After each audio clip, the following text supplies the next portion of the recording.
Bonjour, mon invité aujourd'hui est Jean-Luc Mélenchon. Bonjour Jean-Luc. Bonjour. On va parler de la France dans le monde. Alors, première question, par rapport au débat éternel, est-ce que la France a encore des marges de manœuvre? Est-ce qu'elle a encore une puissance? Est-ce qu'elle peut encore avoir des actions au niveau international? Comment évaluez-vous les marges de manœuvre de la France dans un monde en recomposition? C'est affaire de volonté, parce que si on ne prend pas le problème par ce bout-là, on va finir par des absurdités. La question ne se pose pas de la France, mais des défis. Et comment on y répond. Et donc la France peut y répondre. À proportion de ses moyens, oui, mais qu'est-ce qu'on appelle ces moyens? Prenons un exemple. L'Allemagne a d'importants moyens. De quoi? De fabriquer des voitures et des machines-outils. Et un excédent commercial. Est-ce que ça suffit pour faire de cette réalité une puissance morale, une puissance politique dans le monde? Je ne crois pas. Je pense que ça permet de faire une puissance commerciale. Donc, quel genre de rôle voulons-nous jouer? C'est ça la première question. Oui. Et donc, pour un Français, les problèmes politiques se sont toujours posés d'une manière légèrement différente que pour les autres. Parce que nous sommes le peuple qui a fait une révolution, non pas pour les Français, mais pour l'humanité tout entière, posant des principes valables pour l'humanité. Donc la question se repose de la même manière pour nous. À quoi doit-on faire face? Comment va-t-on y répondre? Et une fois qu'on a une idée et du défi et de la réponse, on va chercher les moyens à y appliquer. Parmi ces moyens, il y aura l'implication populaire, qui est une donnée rare et précieuse, mais c'est elle qui fait le succès des grands desseins. Et deuxièmement, des alliés. Manquons-nous d'alliés potentiels dans le monde? Non, je ne le crois pas. Quels sont les principaux défis qui se poseront au futur président français qui va arriver à l'Élysée en 2022? Une montagne de choses nouvelles s'ajoutant aux choses anciennes et à celles qui les transcendent toutes. Par exemple, l'impact géopolitique du changement climatique reste encore une inconnue, un non-pensé pour beaucoup de responsables politiques, de dirigeants politiques. Les frontières, ici, là, vont être culbutées par des mouvements de population liés ici à la sécheresse, là-bas à l'inverse, aux inondations et aux événements climatiques violents. Et que les gens en aient conscience, qu'ils le veuillent ou non, ils déstabiliseront l'ordre géopolitique parce qu'ils vont passer des frontières, des fois sans savoir que c'en est une, parce que ça va déséquilibrer les rapports à l'intérieur des nations dans un tas d'endroits. Je prends cet exemple un peu sommaire, mais après, de là, ça permet de mieux comprendre comment certains grands défis vont perturber les relations générales. Par exemple, l'eau. Dans le monde, la question de l'eau va devenir un enjeu.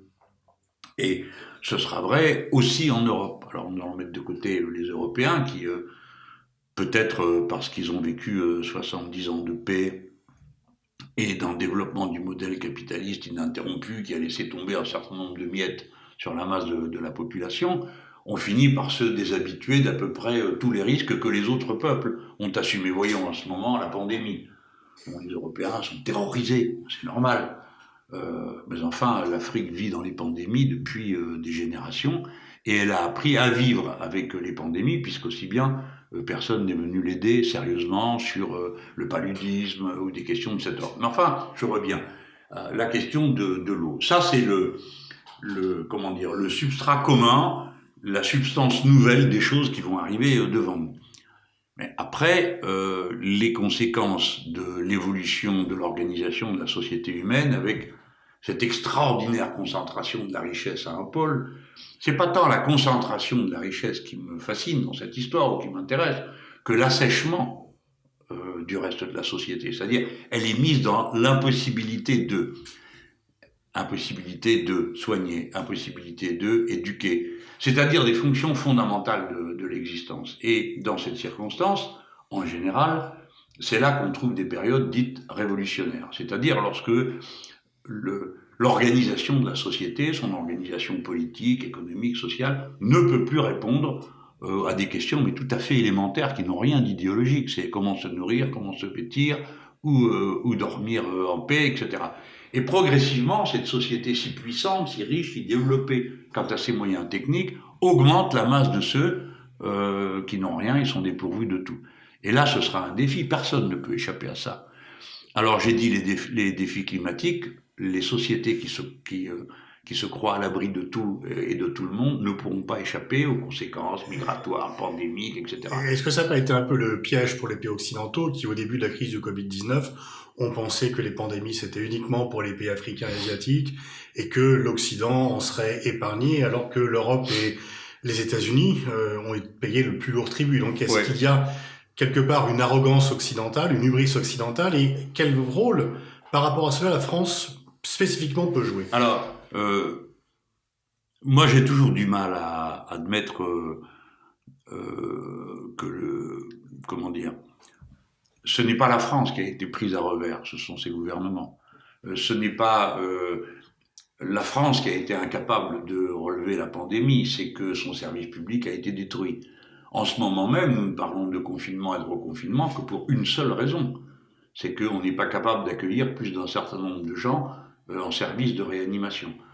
Un esprit, je viens à la pointe, un esprit avisé aurait dit, bah, si c'est ça le problème, augmentons le nombre de lits. Ah, on ne peut pas, M. Mélenchon, augmenter en claquant. Bien sûr, on peut quand même développer. Et puis, deuxièmement, on se poserait la question de faire comment agir pour que lorsque quelqu'un est atteint par le virus, il ne tombe pas dans un état de gravité de santé au point d'avoir besoin de l'emmener en réanimation. Donc on aurait d'abord parlé, comme d'habitude en médecine, des soins, et puis du vaccin pour éviter d'attraper la maladie. C'est pas du tout dans cet ordre-là que les problèmes ont été pris. Ce qui l'a emporté par-dessus tout, c'est le primat absurde de l'ensemble idéologique du néolibéralisme, c'est-à-dire la concurrence libre et non faussée, l'allocation spontanée de la ressource au bon endroit, et autres opérations métaphysiques de la main invisible et tout ça. Bon, tout ça, ce sont des histoires, mais le résultat, c'est payé très cher. Et pendant tout le long de la crise, et encore à l'heure à laquelle nous parlons, cette logique politique s'appuie, c'est-à-dire qu'on continue à fermer des lits d'hôpitaux, on continue à fermer des hôpitaux, on continue à ne pas recruter. Pourquoi ? Parce qu'il y a l'idée que le secteur privé, le marché, va prendre le relais. Et ne croyez pas que ce soit une accusation dans le vide, parce que dans ma ville, à Marseille, il y a au moins un hôpital qui a été fermé et qu'on vend à la découpe à des cliniques privées. Hein. Donc il y a une logique de la réorganisation néolibérale du monde. On dit néolibérale, c'est pour dire correspondante au capitalisme financiarisé de notre temps. Donc ça vient d'abord, nous ne le perdons jamais de vue, des intérêts sont à l'œuvre, la société n'est pas un colloque savant où des gens se trompent, où des vieux professeurs auraient eu tort contre des jeunes, ou l'inverse, hein, que sais-je. Non, des intérêts sont en place, ils se confrontent, et l'art de gouverner aurait dû les conduire à aborder la question complètement différemment, comme je l'ai dit, en partant des choses assez évidentes. Comment y répond-on ? Qui est capable de répondre à ça ? Quels moyens on déploie ? Bon, mais ça n'a pas été fait. Et puis, ils se seraient tôt rendu compte que, si c'est le cas dans leur vision du monde, il y a plus d'inconvénients à mettre en prison toute la société qu'à la laisser en liberté, parce que c'est le paradoxe des libéraux. C'est que c'est eux qui sont en train, par leur méthode, de mettre toute la société en prison, alors des lois sécuritaires, mais aussi cette histoire de confinement, reconfinement. Si vous voulez bien y réfléchir, c'est un procédé totalement archaïque. Le confinement, c'est la quarantaine qui se pratiquait déjà au Moyen-Âge. Vous êtes ici dans mon bureau, nous sommes à 100 mètres du couvent des Récollets, c'est là qu'on mettait les malades infectieux, parce que la barrière de Paris s'arrêtait un peu plus bas à Strasbourg-Saint-Denis. Donc, pas un instant, ils n'ont imaginé qu'on puisse faire autre chose que ça. On aurait pu imaginer tout de suite la société par rotation, et de toute façon, il faudra bien y penser, parce que on ne pourra pas faire vivre les gens en prison tout le temps, comme c'est le cas actuellement. Donc, il y a dans leur manière de voir le monde, de voir la vie, quelque chose qui est extrêmement glaçant, parce que c'est un préjugé idéologique mis en œuvre par des moyens technocratiques, et tout ça ne parle pas tellement la langue humaine.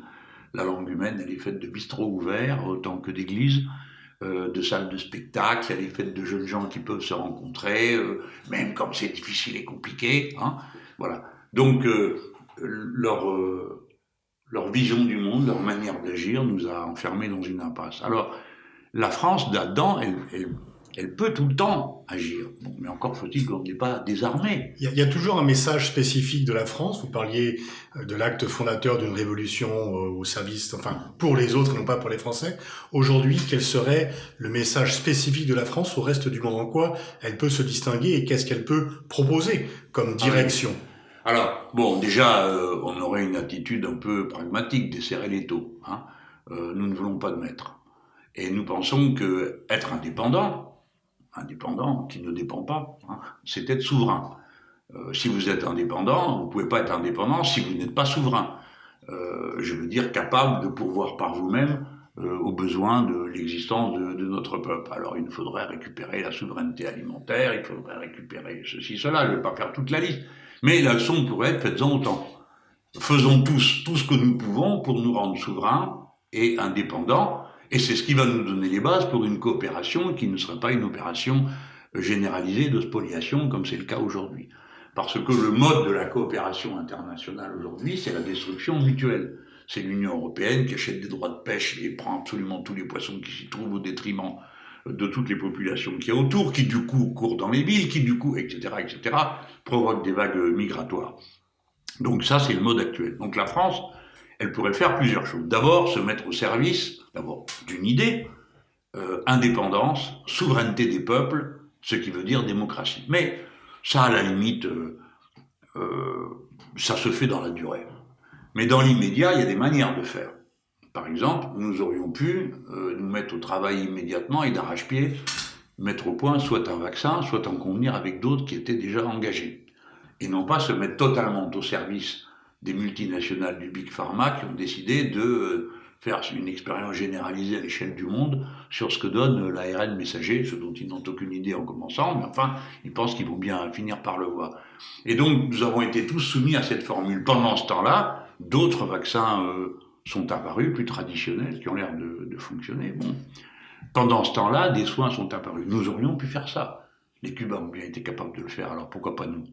Si une petite île dans les Caraïbes est capable d'envoyer des médecins chez les autres pour donner le coup de main, pourquoi les Français n'y parviendraient-ils pas? Et ainsi de suite. Donc dans mon idée, il y a un rôle de la France, pas un rôle, il y a une idée qu'on peut se faire des solutions aux problèmes. Ce ne sont pas des solutions françaises, ce sont des solutions universelles, c'est-à-dire qu'elles valent pour tout le monde. Et nous n'en sommes pas toujours les inventeurs. Alors prenons le mieux de ce qu'on entend qui convient à résoudre les problèmes de chaque peuple. Mais je ne veux pas qu'on laisse passer ce moment sans rappeler deux choses. Premièrement, nous ne sommes pas une puissance occidentale, les Français, nous sommes une puissance universelle, c'est-à-dire que nous existons sur les 5 continents ou en face d'eux.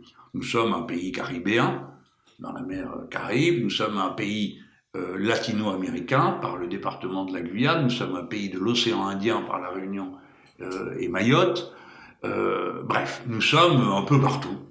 Et donc, ça nous met dans un autre rapport au monde que cette vision, à mon avis, étriquée de la France, petit secteur de l'Europe dont la position a changé, puisque il y a quand même que quelques années, la France était le pays central de la construction de l'Union européenne au plan géographique, et il est devenu une bordure. C'est l'Allemagne qui est devenue un pays central, puisqu'on a fait entrer d'un coup 10 nations venues de l'ancien bloc soviétique. Donc notre position a changé, pour autant, les principes qui nous animent. La nation française, c'est liberté, égalité, fraternité, c'est pas des Deutschen Volk, c'est-à-dire la tradition d'un peuple au sens ethnico-culturel, ce qui désespère l'extrême droite, qui voudrait que nous soyons avant tout chrétiens ou je ne sais quoi. Mais c'est ça la France. Et puis nous allons affronter des choses dont on ne parle pas aujourd'hui, mais qui vont exister très rapidement. Quand les rapports sociaux se tendent comme ils se tendent, qu'est-ce qui craque d'abord? Tous les endroits fragiles. Et quel est l'endroit le plus fragile souvent d'une société? C'est sa frontière. Et par conséquent, ce qui est en train de craquer, c'est les frontières du Royaume-Uni avec l'Écosse qui voudrait être indépendante. Ce qui est en train de craquer, c'est la frontière qu'on coud des coups au cou entre les deux Irlandes. C'est la tension qui est apparue entre les Catalans d'Espagne et le Royaume espagnol. C'est les Flamands qui ne veulent plus vivre avec les Wallons. c'est les Polonais qui ont des ambitions sur des bouts de l'Ukraine, comme la Hongrie, dont on ne parle jamais, puisque ça fait tache dans le tableau qu'on avait d'abord dessiné d'une opposition frontale de tous les Européens pour soutenir l'Ukraine, etc. Enfin, vous connaissez ce roman aussi bien que moi. Donc tout ça, c'est des questions qui vont venir. Moi, j'avais pensé qu'on avait intérêt à proposer une conférence des frontières. On m'a reproché de vouloir y toucher. Non, je suis juste en train d'expliquer qu'elles vont craquer toutes seules. Elles n'ont pas besoin que quelqu'un intervienne. Par contre, nous aurions intérêt à trouver une solution rationnelle au problème quand il se pose, un code de bonne conduite éventuellement. Ça ne peut pas consister seulement à faire comme l'Union européenne l'a fait à l'égard de la Catalogne espagnole en disant si vous vous rendez indépendant, vous ne serez plus membre de l'Union européenne. C'est-à-dire tout de suite une violence. Avant qu'on ait ouvert la bouche et décidé quoi que ce soit, tout de suite on nous annonce des violences. Donc ça, c'est les défis de la France, en plus de ceux de sa sécurité qui n'est plus garantie, parce que la militarisation de l'espace, décidée comme ça, sans que personne n'en ait discuté nulle part, et en contradiction avec tous les traités internationaux, c'est des faits par les États-Unis d'Amérique, et là-dessus, le président français a embrayé en décidant de faire un état-major de l'espace. Donc, cher Pascal Boniface, vous êtes au courant, maintenant la guerre s'est prolongée jusque dans l'espace, et ça change naturellement les conditions de la conflictualité sur Terre, pas sur Terre, je veux dire au sens du sol, du plancher des vaches, parce que depuis l'espace, une partie des batailles peuvent se mener, se perdre et se gagner. Donc tout ça, c'est les défis. Il ne faut pas croire que les défis sont toujours concrets, et il faut aller au concret. Le défi de la montée en puissance de la Chine, on nous demande de faire alliance avec les États-Unis pour faire une alliance occidentale par rapport à la Chine. Qu'est-ce que vous pensez et comment traiter ce géant nouveau qui va devenir la première puissance mondiale? Comme il aurait fallu traiter les précédentes, c'est-à-dire avec esprit d'indépendance, raisonnable, de discuter tranquillement et sans a priori. Si De Gaulle reconnaît la Chine en 1964 ou 1965, on n'a pas vu qu'il soit devenu maoïste pour autant. Donc c'est un enseignement qui nous est donné. On peut discuter avec un pays parce qu'on voit en lui la nation et son caractère pérenne plutôt que le régime du moment. Alors ça, évidemment, ça fait mauvais genre par les temps actuels où il faut être absolument des missionnaires de la démocratie, puisque nous sommes exemplaires tous, comme vous le savez, et même en matière de répression et de brutalité, puisque à Hong Kong, ce sont les matériaux français et les doctrines françaises de répression qui sont appliquées. Bon, je dis avec un sourire amer, parce que c'est pas dans ce rôle-là que je voyais mon pays, mais alors, prenons les choses comme elles sont. La Chine était le premier PIB du monde au 19e siècle. Donc des tas de gens sont en train de découvrir que la Chine existe, et que quand on est 1,5 milliard d'individus regroupés dans une même frontière, avec un même régime, une même monnaie, une même direction politique, eh bien le scénario le plus probable, c'est que tout ça va être mis au service de la population et du régime qui le porte. Donc c'est une puissance. Aujourd'hui, c'est la première puissance du monde. Le problème est réglé sur le plan matériel. Ceux qui ont cru qu'ils allaient les domestiquer les Chinois en leur faisant fabriquer d'abord des ombrelles et puis ensuite, je sais pas quoi, moi, des roues de chariot, je me rappelle avoir entendu ça, partageons-nous le travail, nous ferons les ordinateurs, ils feront les ombrelles. Résultat, ils font et les ombrelles et les ordinateurs, et nous plus rien. Même pas des masques en tissu que nous sommes obligés d'aller leur demander. Donc, c'est le premier producteur, le premier acheteur, le premier vendeur du monde. Il vient de s'installer dans une zone de libre-échange qui regroupe l'équivalent de 30% de la production de richesse du monde. Donc, l'affaire est pliée. Les États-Unis ont compensé leur faiblesse, qui était une faiblesse déjà bien réelle à la fin de la Deuxième Guerre mondiale, quand le système monétaire a été installé, où tout reposait sur le dollar, c'était leur donner un privilège absolument inouï. Et puis en août 71, ils ont décidé que le dollar valait ce qu'on voudrait bien croire qu'il vaut, et qu'eux ne s'en souciaient pas, comme ils disaient, c'est notre monnaie, c'est votre problème. Bon, résultat, ils en ont inondé le monde. Et donc depuis, tous ceux qui veulent être indépendants essayent de ne plus avoir de dollars à utiliser. C'est ce que fait la Chine, c'est ce que fait la Russie, c'est ce qu'ont fait les BRICS auparavant, et c'est ce que finiront par faire ces 17 pays du nouveau marché libre avec la Chine, où on se paiera en monnaie nationale. Bon. Évidemment que la partie est perdue pour les États-Unis d'Amérique et que, évidemment, et comme d'habitude, ils choisiront de se précipiter dans la violence, puisque c'est un pays qui, en 229 ans d'histoire, a fait 222 ans de guerre. Donc c'est leur principale activité, l'agression, la brutalité, la violence. Voilà, tout le monde oublie quand on parle des États-Unis qu'ils ont piqué la moitié de la superficie du premier voisin qu'ils ont, les Mexicains. Hein. Voilà le genre de voisin que c'est. Nous, on en a un aussi qui a tendance à sortir de chez lui à intervalles réguliers, mais dans une proportion pareille, ça s'est du jamais vu. Hein. C'est ça les États-Unis d'Amérique. Trump a essayé rationnellement de dire nous allons essayer de reconstituer la base productive nord-américaine, comme ça nous ne dépendrons plus de la seule circulation du dollar dans le monde pour assurer notre... Ça n'a rien donné. Le suivant ne changera pas grand-chose à ça, sinon que je prends les paris, que comme d'habitude, ils vont lancer un immense programme de révision des armements, etc., parce que l'économie d'armement est la courroie d'entraînement de l'économie nord-américaine. Comment vous expliquez l'influence persistante des États-Unis sur les élites françaises? Parce qu'il y a toujours un temps de retard. Autrefois, ce qui se faisait aux États-Unis mettait 10 ans à arriver en France, mais l'unification des modes de production, des modes d'échange, des circuits commerciaux font que la propagation se fait assez rapidement maintenant. En général, c'est le pire qui circule le plus vite et le meilleur qui circule beaucoup moins vite. Donc on a une idée, autrefois on appelait ça l'accélération de l'histoire. Bon, alors c'est un point qui donnait lieu à débat, mais la précipitation de l'histoire, ça plus personne peut en disconvenir, c'est comme ça, donc ça va de plus en plus vite. Et les élites, certaines élites en France, il y a toujours eu un groupe d'atlantistes. À l'époque du monde de Yalta, on était soit du côté de l'URSS, soit du côté des États-Unis, et puis ceux qui voulaient être ni des uns ni des autres étaient pas les plus nombreux. Mais ils s'en sortaient pas mal. Et puis à un moment donné, nous avons perdu pied, quoi. Et nous avons été submergés par l'atlantisme. Le Quai d'Orsay, qui était un des refuges de l'identité, une certaine identité indépendantiste française, est devenu, pendant une période qui a duré un certain temps, un ramassis de néoconservateurs qui oubliaient jusqu'aux prémices les plus évidentes des nécessités des relations internationales françaises, comme on ne se fâche pas avec la Russie. Parce que quelqu'un qui commence la géopolitique et qui est dirigeant français doit dire on ne se fâche pas avec la Russie parce que chaque fois qu'on le fait, ça tourne mal. Deux, nous ne sommes pas des missionnaires armés. Donc il vaut mieux trouver une autre manière de convaincre les gens que d'essayer de le faire de force. Il y a comme ça 2-3 choses. Mais tout ça a été nié par ces gens pendant peut-être 15-20 ans.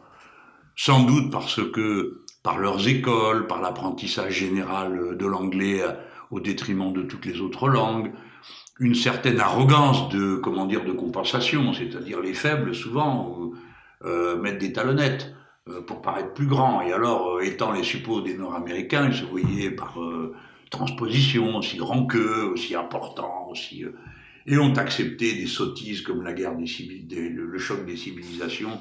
Là, cette théorie absurde qui ne mène les Français nulle part, ni d'ailleurs qui que ce soit, à part les Nord-Américains eux-mêmes.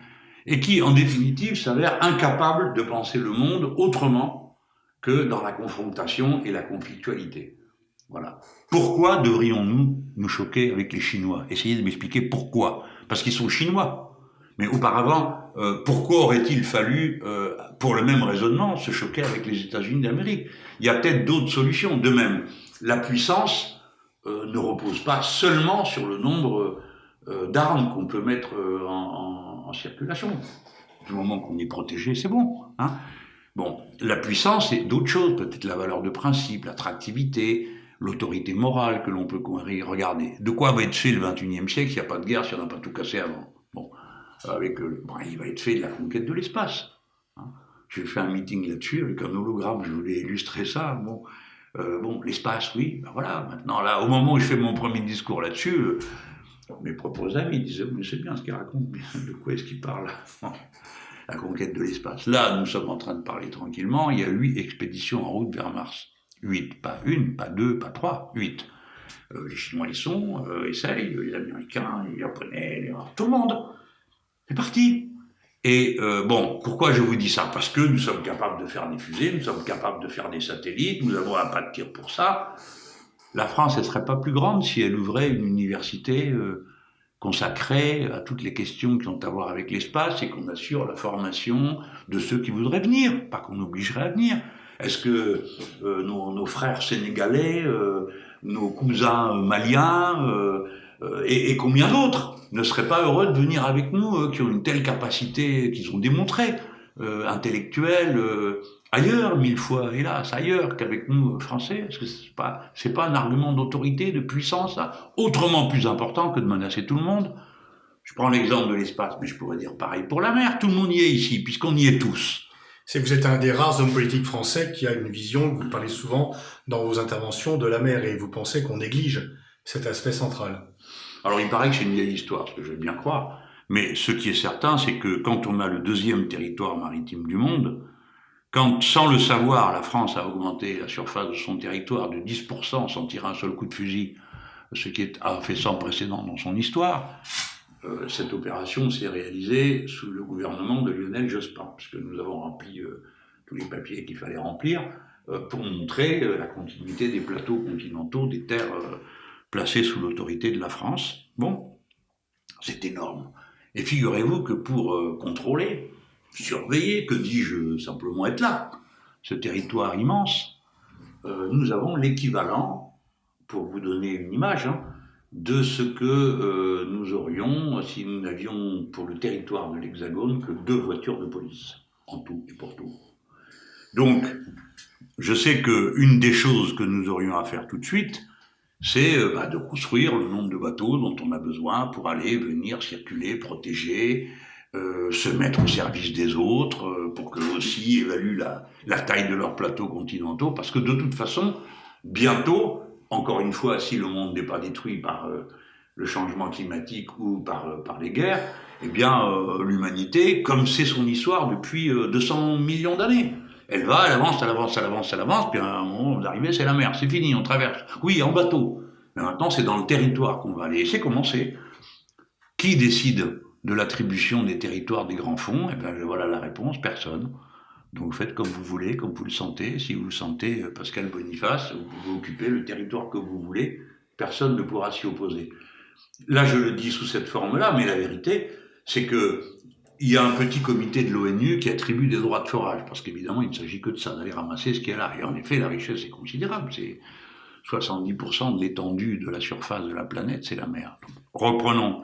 Ne croyez-vous pas que si nous avions nos propres instituts, universités à échelle de masse, qui recruteraient des gens de tous ces peuples qui sont au bord des mers et leur diraient, écoutez, voilà ce qu'on a trouvé, qu'est-ce que vous en pensez? Bref, qui prendraient leur jeunesse, qui évidemment établiraient des échanges avec nous en langue française. Nous sommes le 3e ou 4e groupe, très bientôt, de locuteurs dans le monde. Est-ce que ça, c'est pas plus intéressant que d'aller s'enfermer avec les rentiers, les boutiquiers de la vieille Europe, qui est en déclin démographique, à avoir peur de la terre entière et du moindre mouvement de population? Je trouve ça beaucoup plus exaltant et puis conforme. Regardez, on peut commencer tout de suite. Là, nous sommes au bord de la Méditerranée. Quand vous regardez une carte, la Méditerranée est le pédiluve de l'Europe. Mais non, c'est le cœur de notre civilisation. C'est un grand lac avec une petite porte d'entrée de 13 km. Eh bien, autour de ce grand lac, il y a 100 millions de personnes, plus de 100 millions de personnes, côté rive vers le sud, qui ont en commun l'usage du français. Bon, c'est déjà pas mal, non, pour commencer à se comprendre. Nous sommes intimement mêlés à la population du Maghreb. Alors, je sais qu'il y en a qui ça déplaît beaucoup, qui le regrettent, mais c'est comme ça, on n'y peut plus rien. Si ça vous dégoûte, n'en dégoûtez pas les autres, parce que ce sont nos familles. Et voilà qui nous crée des opportunités extraordinaires. Et on pourrait dire, on commence par nettoyer la mer Méditerranée. Puisqu'on dit, vous savez, vous connaissez la phrase, il y aura bientôt plus de plastique que de poissons. Ça va aller vite. Les grands travaux qui sont à faire pour purifier les eaux qu'on y jette, les eaux usées, et ainsi de suite. Partout, les logiques de coopération devant les situations de détresse qui s'annoncent, climatiques, nous permettent de jouer un rôle, si on a envie d'en jouer, en tout cas d'être là à la table des humains pour y amener notre part. Et notamment pour la Méditerranée, il vaudrait mieux s'y prendre dès maintenant. La Méditerranée s'évapore plus vite que les autres mers, Par conséquent, les événements climatiques extrêmes vont abonder. Et donc, ça soulève toutes les questions de savoir comment une société peut se tirer d'affaire dans un changement climatique aussi radical que celui qui arrive. Bon, pour l'instant, tout le monde s'en fout, mais le moment venu, quand il y aura la vallée de la Roya tous les mois, peut-être que tout le monde se dira, tiens, on pourrait faire quelque chose. Si vous êtes élu président de la République en mai 2022, quel sera votre premier déplacement à l'étranger? Oui, on m'a souvent posé la question et je me la suis posée. Je pense que l'évident, c'est que c'est évidemment dans le Maghreb que se passent beaucoup de choses pour nous.